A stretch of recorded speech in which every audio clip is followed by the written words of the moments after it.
नमस्कार दोस्तों, हमारी आज की कहानी का नाम है सबक। देख रही हूँ मम्मी, यहाँ आप आ तो गईं, लेकिन आपका मन बिल्कुल नहीं लग रहा है। हमेशा खोई खोई सी रहती हो। लगता है मैंने बुलाकर ही गलती की।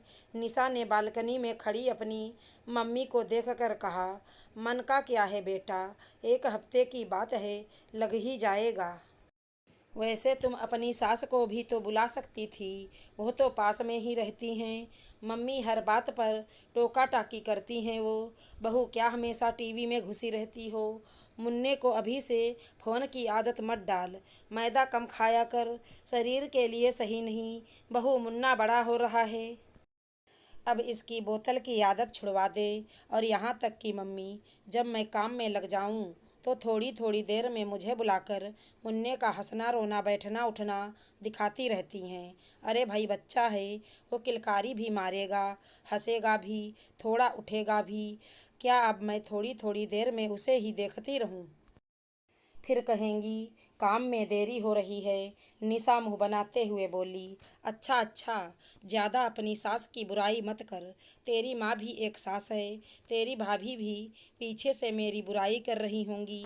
निशा की मम्मी हंसते हुए बोली, मम्मी आप एक अच्छी सास हो, भाभी आपकी बुराई कर ही नहीं सकती। सभी बेटियों को अपनी माँ में कोई बुराई नहीं दिखाई देती और सास में कोई अच्छाई। ऐसा तो कुछ नहीं मम्मी। निशा वहीं बालकनी में दूसरी कुर्सी खींचकर अपनी मम्मी के साथ बैठते हुए बोली, ऐसा ही है बेटा, वरना मुझे तो जो तूने अभी अपनी सास की बातें बताई उसमें कोई बुराई नज़र नहीं आई। दामाद जी के जाने के बाद इतना बाहर से मंगा कर खाती हो, सही तो नहीं। हफ्ते 10 दिन में चलता है बेटा, लेकिन रोज़ सेहत को नुकसान ही पहुंचाएगा। और मन कैसे लगेगा मेरा? तूने मुझे यहाँ बुला तो लिया, लेकिन कितना मेरे साथ बैठती है, हमेशा फ़ोन में घुसी रहती है। और मुन्ने को भी तूने इसकी आदत डाल दी है। फ़ोन देखे बगैर वो खाना ही नहीं खाता।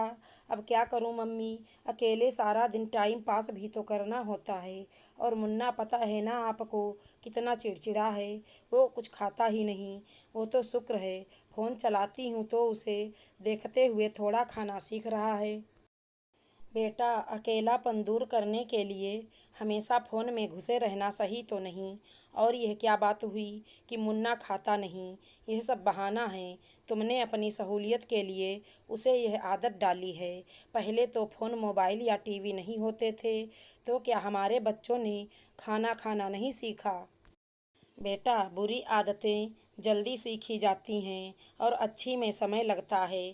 थोड़ा उसे बहला, उसके साथ मीठी मीठी बातें कर, अपना वक्त दे उसे, फिर देख कैसे तेरा कहा मानता है। तेरी सास जो थोड़ी थोड़ी देर में तुझे उसकी अटखेलियाँ दिखाने के लिए बुलाती हैं, तेरा समय बर्बाद नहीं करती, बल्कि वो तो अपने साथ साथ तुझे भी जीवन के यादगार पलों को सहेजना सिखा रही हैं। काम तो जीवन भर चलते रहेंगे, लेकिन अपने बच्चों के साथ बिताए ये सुखद पल शायद ही लौट कर आएं। जीवन को खुद के साथ और परिवार के साथ जीना सीखो। निशा से अब कोई जवाब देते ना बना। देती भी कैसे? उसकी माँ ने आज उसे जीवन का एक अनमोल सबक जो सिखाया था। अभी दोनों माँ बेटी बालकनी में बैठी बातें ही कर रही थी कि तभी मुन्ना की रोने की आवाज़ सुनाई दी। दोनों भाग कर कमरे में गईं तो देखा मुन्ना सोकर उठ बैठा था और उसके ऊपर जो चादर ढकी थी उसे हटाने की भरसक कोशिश कर रहा था। कभी हाथ मारता, कभी पैर। इसी जद्दोजहद में कभी चीखता, कभी रोने लग जाता।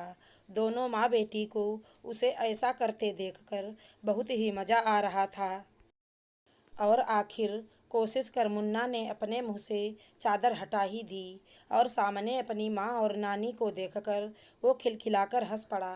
आशा करती हूँ हमारी कहानी अच्छी लगी होगी। धन्यवाद दोस्तों।